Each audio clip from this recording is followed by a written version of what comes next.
Good morning students, welcome to class 8 and today we are going to start our new chapter from the political science। तो बच्चों आज हम लोग political science से वापस एक नया चैप्टर स्टार्ट करने जा रहे हैं। ठीक है, इससे पहले हमने पढ़ा था about the laws, meaning of laws and how the laws are form by the parliament.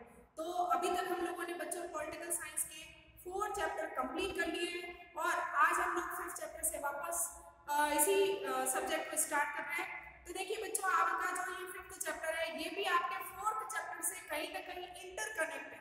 बच्चों हमने 3rd क्लास के अंदर पार्लियामेंट पढ़ा, उसके बाद में हमने 4th क्लास के अंदर लॉज के बारे में पढ़ा। हमने ये पढ़ा बच्चों कि कानून कैसे बनते हैं, लॉज कैसे बनते हैं, इनकी नीड क्यों होती है, किसी भी कंट्री के लिए लॉज का फॉर्मेशन क्यों किया जाता है, मतलब कानून क्यों बनाए जाते हैं। और आज हम आगे एक नए स्टेप की तरफ बढ़ते हुए जुडिशरी के बारे में पढ़ेंगे।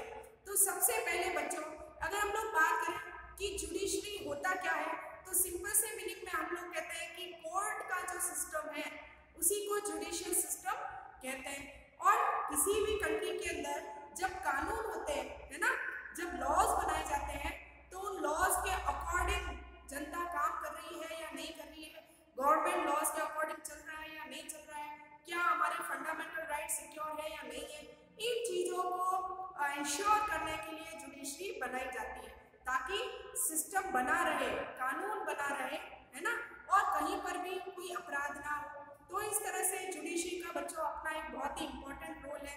तो आज हम जुडिशरी के बारे में पढ़ेंगे। तो सबसे पहले आप ये जान लें जुडिशरी का मतलब क्या होता है। तो जुडिशरी का मतलब होता है एक ऐसा जुडिशियल सिस्टम जिसमें हम कोर्ट सिस्टम की बात करते हैं, जिसमें सबसे हाईएस्टली हम लोग देखते हैं कि हमारी कंट्री में सुप्रीम कोर्ट आता है।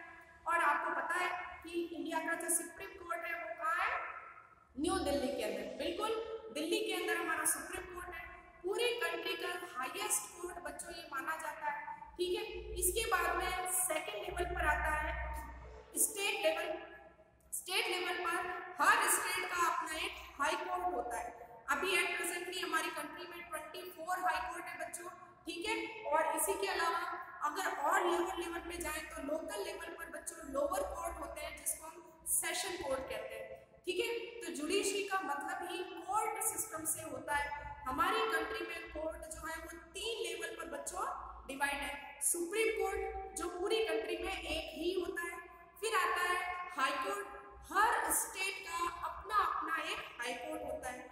उसके बाद में डिस्ट्रिक्ट लेवल पर या लोअर लेवल पर बच्चों बात करें तो 3rd लेवल पर आते हैं सेशन कोर्ट, जिसको हम लोअर कोर्ट भी कहते हैं। तो जुडिशरी का काम आपको सबको पता है बच्चों, न्याय दिलाना, है ना, गवर्नमेंट की सारी एक्टिविटीज पर ध्यान रखना। कोई डिस्प्यूट होते हैं, जब बीच में कोई लड़ाई झगड़ा हो जाता है तो आप देखते हैं कि सबसे पहले लोग जो है वो जस्टिस के लिए, न्याय मांगने के लिए सीधे कहाँ जाते हैं, कोर्ट जाते हैं। तो इस तरह से जुडिशरी सिस्टम अपने आप में सिस्टम को बनाए रखने का, व्यवस्था को बनाए रखने का एक जरिया है। ठीक है, जिसके कारण पूरी कंट्री में डिसिप्लिन को मैनेज किया जाता है, कानून की रक्षा की जाती है, हम लोगों की सिक्योरिटी की जिम्मेदारी जो है वो भी जुडिशरी की होती है। हमारे फंडामेंटल राइट्स को सिक्योर करना, हमारे कॉन्स्टिट्यूशन को सिक्योर करना, गवर्नमेंट को हम लोग देखते हैं कि गवर्नमेंट को कंट्रोल में रखने का काम भी जो है वो जुडिशरी का होता है। ठीक है, तो इस तरह से ये जुडिशरी सिस्टम होता है। ठीक है, जुडिशरी का डायरेक्ट कनेक्शन होता है लॉज के साथ, कानून के साथ। तो सिस्टम को बनाए रखना, कानून की रक्षा करना, ये सारा काम जुडिशरी का होता है। बच्चों आज हमारा ये जो चैप्टर है जुडिशरी, इसमें हम लोगों का जो सब टॉपिक रहेगा बच्चों वो रहेगा what is the role of judiciary. Judiciary का रोल क्या होता है, क्या काम करती है जुडिशरी, सबसे पहले हम लोग ये जानेंगे। आप देखेंगे कि जुडिशरी जो है इसके रोल को 3 पार्ट में डिवाइड किया गया है। तो जुडिशरी का सबसे पहला काम क्या होता है, तो देखेंगे बच्चों डिस्प्यूट रिसोल्यूशन। डिस्प्यूट का मतलब होता है झगड़ा और रिसोल्यूशन का मतलब होता है उसको सुलझाना। तो जब किसी 2 लोगों के बीच में या गवर्नमेंट के बीच में, सिटीजन्स के बीच में कोई डिस्प्यूट होता है, कोई झगड़ा होता है, तो उसको रिसॉल्व करने का काम कौन करती है, जुडिशरी करती है। इसमें क्या होता है देखिए बच्चों, तो resolving dispute between the citizens and government. अब देखिए डिस्प्यूट रिसोल्यूशन 2 तरह के होते हैं। जुडिशरी कई बार आप देखते हैं हमारी कंट्री में जो लोग हैं, जो जनता है, आपस में जब इनके बीच में कोई डिस्प्यूट या झगड़ा होता है तो जुडिशरी उसका रिसोल्यूशन करती है। कई बार हम देखते हैं कि सिटीजन्स और गवर्नमेंट के बीच में भी कुछ डिस्प्यूट हो जाते हैं। कई बार जनता जो है सरकार के अगेंस्ट में कोर्ट में चली जाती है कि सरकार के कुछ आदेशों को लेकर सरकार जो कानून बनाती है, अगर जनता उनकी सिटीजन्स उनके अगेंस्ट होते हैं तो लोग जो है वो कोर्ट तक पहुंच जाते हैं सरकार के खिलाफ। तो इस तरह से जुडिशरी दो तरीके से डिस्प्यूट का सॉल्यूशन करती है।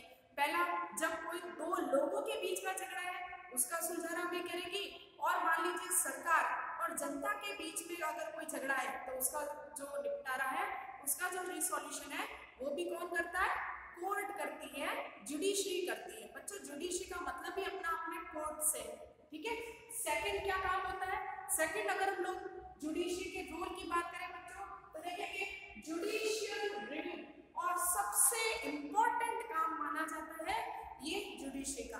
अब ये जुडिशरी रिव्यू क्या होता है? जो जुडिशरी रिव्यू का मतलब आप समझते हैं? रिव्यू का मतलब होता है वापस एक बार देखना, रिव्यू करना, है ना। तो एक्चुअल में बच्चों जैसा आप लोगों ने देखा कि कल हमने अपने लास्ट चैप्टर में पढ़ा था कि सरकार या जो पार्लियामेंट देखते हैं, पार्लियामेंट का काम होता है कानून बनाना, और हमने ये भी बात की थी कि जो लॉ या जो लॉज जो पार्लियामेंट बनाती है कई बार वे वायलेंट भी होते हैं, है ना, कई बार अनपॉपुलर हो जाते हैं, जनता खुश नहीं होती कुछ कानूनों से। तो ऐसी कंडीशन में अगर मान लीजिए कोई कानून जो पार्लियामेंट ने बनाया है, अगर वो कानून, वो लॉ कॉन्स्टिट्यूशन के अगेंस्ट है, या हम लोगों की जनता की वेलफेयर के अगेंस्ट है, या हम लोगों की फंडामेंटल राइट के अगेंस्ट है, तो जुडिशरी क्या करेगी? उन लॉज को रिमूव कर सकती है, डिसमिस कर सकती है। ऐसे कानूनों पर रोक लगाने का काम जुडिशरी का होता है। तो कहने का मतलब कॉन्स्टिट्यूशन को सिक्योर करना। हमारा जो संविधान है बच्चों, हमारा जो कॉन्स्टिट्यूशन है, मैंने कल भी बताया था कि हमारी कॉन्स्टिट्यूशन के खिलाफ जाकर, कॉन्स्टिट्यूशन के अगेंस्ट जाकर कोई भी सरकार कानून नहीं बना सकती। अगर ऐसा कोई कानून बनता है तो जुडिशरी या सुप्रीम कोर्ट, हाई कोर्ट को पूरा अधिकार है कि उस कानून को कैंसिल कर सकती है, डिसमिस कर सकती है, उस कानून पर रोक लगा सकती है। तो देखिए बच्चों, जुडिशियल रिव्यू का मतलब, if judiciary felt that any law made by the parliament is violating the structure of the constitution that it has been the power to strike down the particular law. तो कहने का मतलब अगर judiciary को लगता है कि पार्लियामेंट ने जो कोई कानून बनाया है अगर वो कॉन्स्टिट्यूशन के अगेंस्ट है, अगर कॉन्स्टिट्यूशन के सिस्टम को वायलेट कर रहा है, तो इस तरह के कानून को जुडिशरी जो है स्ट्राइक डाउन का मतलब खत्म कर सकती है। और ये जुडिशरी की आज के जमाने की सबसे बड़ी पावर मानी जाती है, जिसके थ्रू जुडिशरी या जो सुप्रीम कोर्ट, हाई कोर्ट है, वो सरकार को कंट्रोल में करने का काम करते हैं। तो अपने आप में ये बहुत ही बच्चों इंपॉर्टेंट पावर है जुडिशरी की। तीसरा जो जुडिशरी का रोल है बच्चों,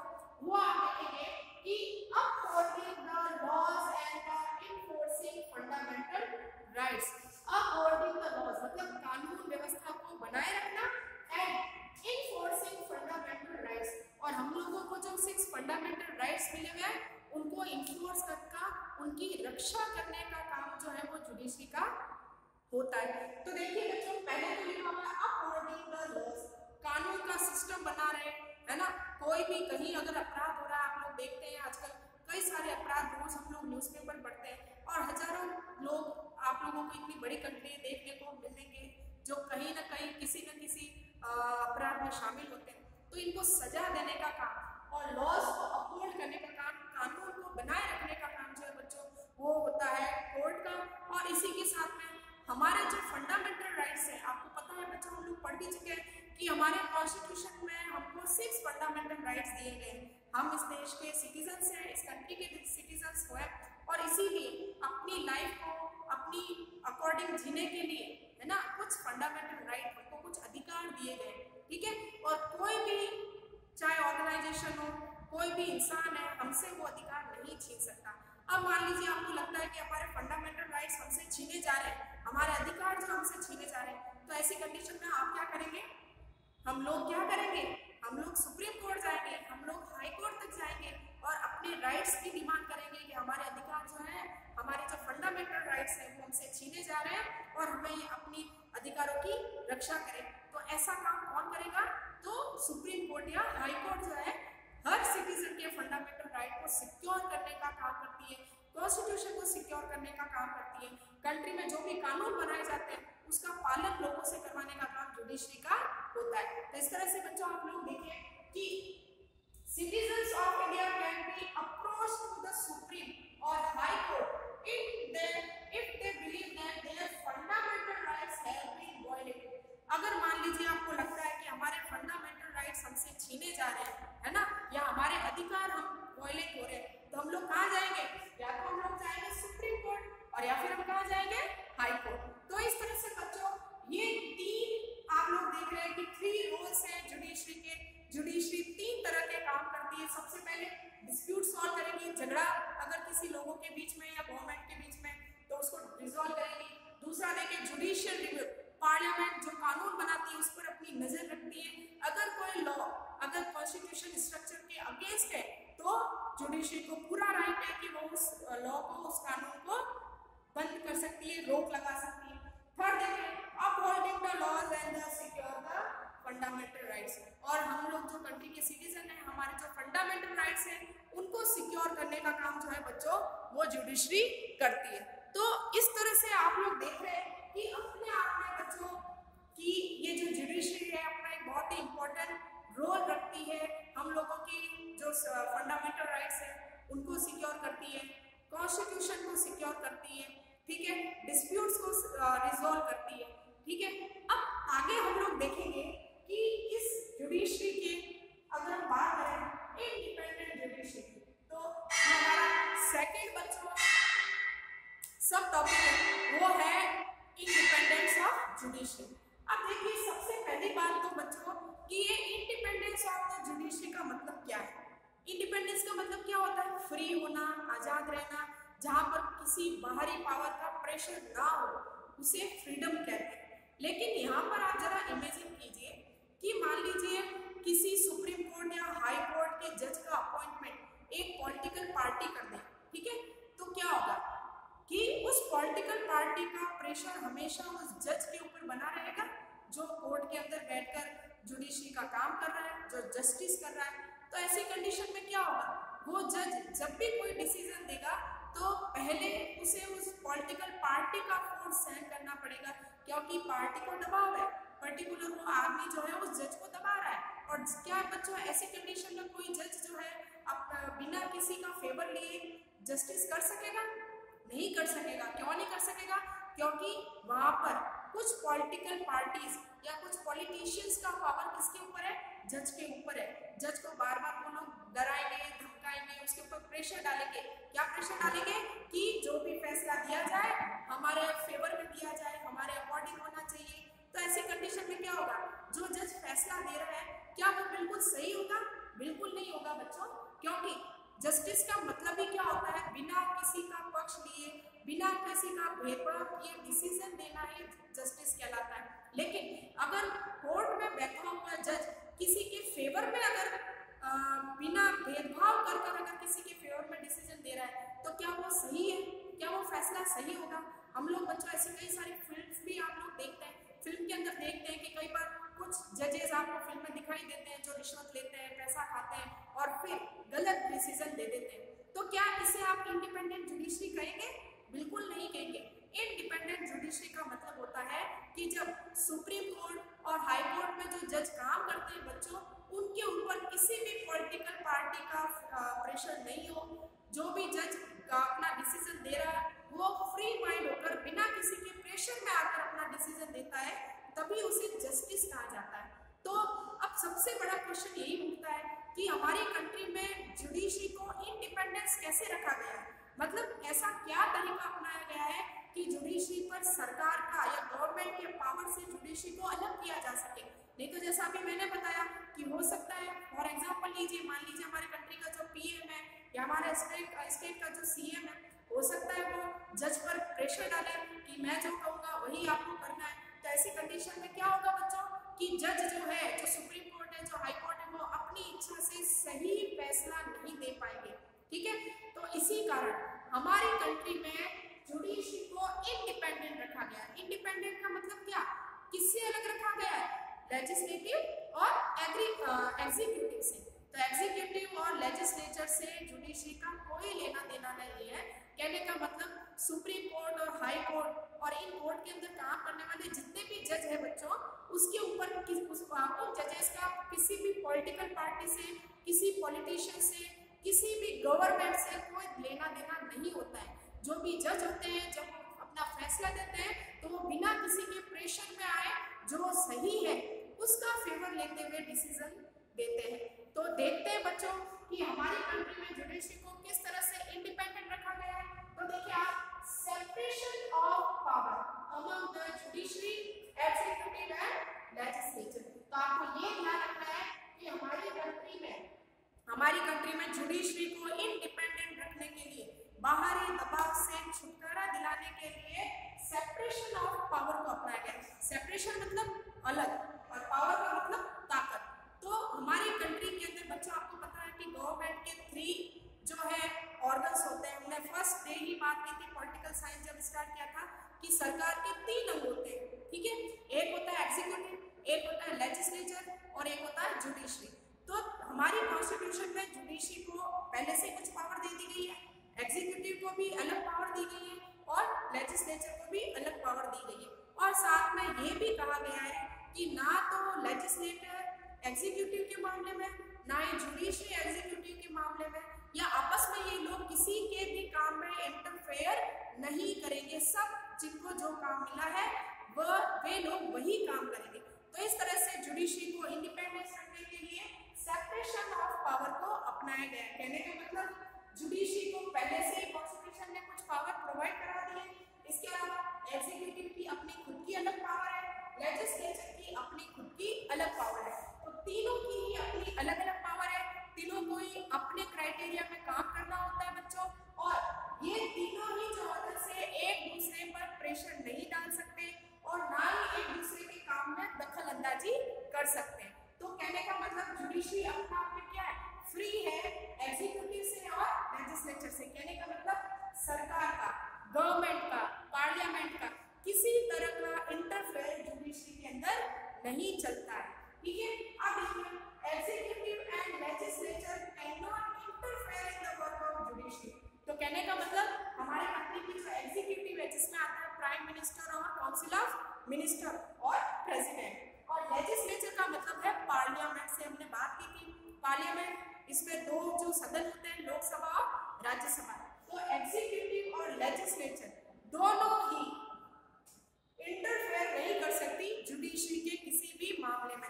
तो जुडिशरी का सरकार से, संसद से, पार्लियामेंट से, सीएम से, पीएम से कोई लेना देना नहीं है।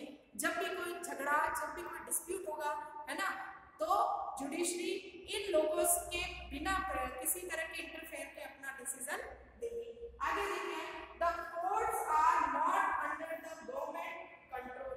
और इसी के साथ सबसे इंपॉर्टेंट बात है कि हमारी कंट्री में जितने भी कोर्ट है, चाहे वो सुप्रीम कोर्ट है, चाहे हाई कोर्ट है, चाहे लोअर लेवल के सेशन कोर्ट है, इन सारे ही कोर्ट को गवर्नमेंट के कंट्रोल से फ्री रखा गया है। मतलब सरकार, इवन यहाँ तक देखिए बच्चों कि सुप्रीम कोर्ट और हाई कोर्ट में जो जजों का अपॉइंटमेंट होता है, सुप्रीम कोर्ट के और हाई कोर्ट के जो जज अपॉइंट होते हैं, इनके अपॉइंटमेंट में सरकार का कोई रोल नहीं होता है। तब आप पूछेंगे कि सुप्रीम कोर्ट और हाई कोर्ट के जजों का सिलेक्शन कैसे होता है, इनका अपॉइंटमेंट कौन करता है? तो बच्चों इसके लिए एक बैच बनता है, ठीक है। बैच का मतलब एक ग्रुप होता है जिसमें जितने भी वरिष्ठ न्यायाधीश होते हैं, जजेस होते हैं, ये वे जज होते हैं जिनको बहुत ज़्यादा नॉलेज है, जिनको बहुत ज़्यादा जुडिशरी का एक्सपीरियंस है। ये लोग अपने बीच में से किसी एक्सपीरियंस पर्सन का या एक्सपीरियंस हो सकता है कि एडवोकेट है, इनका नाम सजेस्ट करते हैं और ये नाम की लिस्ट जो है बाद में कहाँ जाती है? राष्ट्रपति के पास, प्रेसिडेंट के पास जाती है। प्रेसिडेंट इस लिस्ट में से किसी एक को जो है वो जज अपॉइंट कर सकता है। तो कहने का मतलब यहाँ पर जो सुप्रीम कोर्ट, हाई कोर्ट के जो जज हैं, इनका अपॉइंटमेंट करने के लिए कुछ जज का एक बहुत बड़ा ग्रुप होता है, ठीक है, एक बैच होता है। ये जज का जो ग्रुप होता है यही डिसाइड करता है कि सुप्रीम कोर्ट और हाई कोर्ट का जज कौन बनेगा। तरह से नाम की लिस्ट बाद में गवर्नमेंट के पास भेजी जाती है। गवर्नमेंट का काम इतना ही होता है कि जो नाम भेजा गया है उसको अनाउंस कर दे। तो इस तरह से गवर्नमेंट का किसी तरह का कंट्रोल बच्चों जो है जुडिशरी पर नहीं होता है, चाहे वो हाई कोर्ट हो चाहे वो सुप्रीम कोर्ट है। ठीक है, तो इस तरह से बच्चों ये आपका चैप्टर 5 का जुडिशरी का सिस्टम, जिसमें हमने दो चीजें देखी है। एक तो what is the role of judiciary, judiciary का काम करती है, और दूसरा हमने देखा इंडिपेंडेंट जुडिशरी, जुडिशरी को गवर्नमेंट के कंट्रोल से फ्री रखा गया है। तो बच्चों आज की क्लास में इतना ही, कल फिर मिलेंगे नए टॉपिक के साथ। तब तक के लिए thank you and good bye.